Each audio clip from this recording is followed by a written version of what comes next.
Vous savez, j'ai à cœur de nous encourager ce matin en nous disant de combattre le bon combat de la foi. Vous savez, le diable n'en veut pas à nos possessions, à notre mariage, à notre travail ou à quoi que ce soit d'autre, mais il en veut à notre foi. Il en veut à notre foi. La parole de Dieu dit dans Apocalypse 12 que le diable est descendu sur la terre animé d'une grande colère, sachant qu'il a peu de temps. Amen. Donc, et la parole de Dieu dit qu'on ne doit pas être surpris par ce qui nous arrive. Amen. Les frères dans le monde subissent les mêmes choses. Donc, ce n'est pas une surprise pour nous. Et la parole de Dieu dit que mon juste vivra par la foi. Mon juste vivra par la foi. On doit se souvenir que Dieu qui a fait la promesse est fidèle.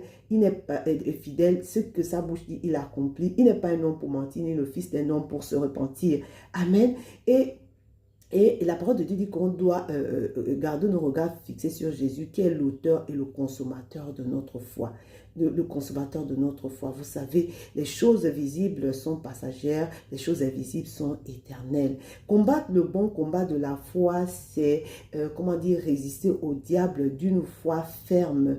D'une foi ferme, sachant que la vérité, c'est qu'on est en train de suivre un film en différé. Ça veut dire que, comment dire, la fin est connue, c'est la victoire. Là, c'est la victoire. Et la parole de Dieu dit que ceux qui vont persévérer avec lui régneront aussi avec lui. Il s'agit d'être vigilant, de ne pas... Et la parole de Dieu dit que nous n'avons pas à combattre contre la chair ou le sang, mais contre les autorités, les dominations, les esprits méchants dans les lieux célestes. Donc, le combat n'est pas physique, mais il est spirituel et il est bien réel. Alors, discernons et comment dire, souvenons-nous qu'il en veut à notre foi et soyons vigilants. Demeurez bénis, à très vite. Merci.